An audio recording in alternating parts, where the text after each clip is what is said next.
Hey everyone, I'm Jeep Momma and this is Jeep Momma's Garage. Spring is here and that means it's time to do some spring maintenance on your Jeep. And that's what I'm doing. So I'm going to share with you my top 5 spring maintenance musts. The number one thing you should do is wash your Jeep. You should hand wash it yourself.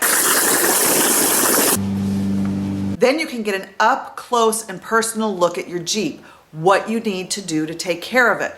This also helps you to find those rust spots, especially on your bumpers, underneath on the skid plates, and you can take care of the rust. And that's the number 2 thing to do, is to take care of the rust, especially if you're in the salt belt regions and you've had a lot of snow and ice over the winter and the salt has been dumped on the roads. That is going to start eating away at your Jeep. So you're going to want to take care of that. The third thing you're going to want to do is I take everything out of my Jeep. I check my gear to make sure it's good for the new off-roading season that I'm about to partake in.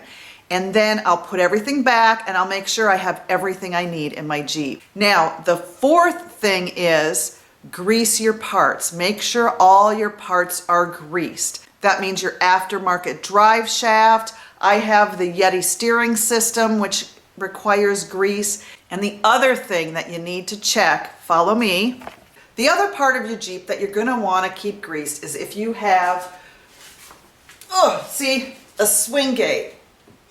See how it's tightening up on me. But you're going to want to make sure you keep that post that the swing gate is on greased.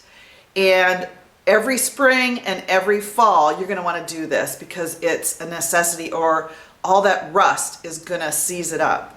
So that is number 4. Keep your parts greased. And everybody's parts are going to be different. The last item, the number 5 item that you want to check, is your windshield washer fluid. When you're in the salt belt region, that means lots of yuck on the roads. And that means it's spraying up on your windshield and you've been using your washer fluid all winter long. So it's probably depleted. So you're going to want to fill that up and check it out. So those were my top 5 spring maintenance musts to get you ready for this great fun off-roading season.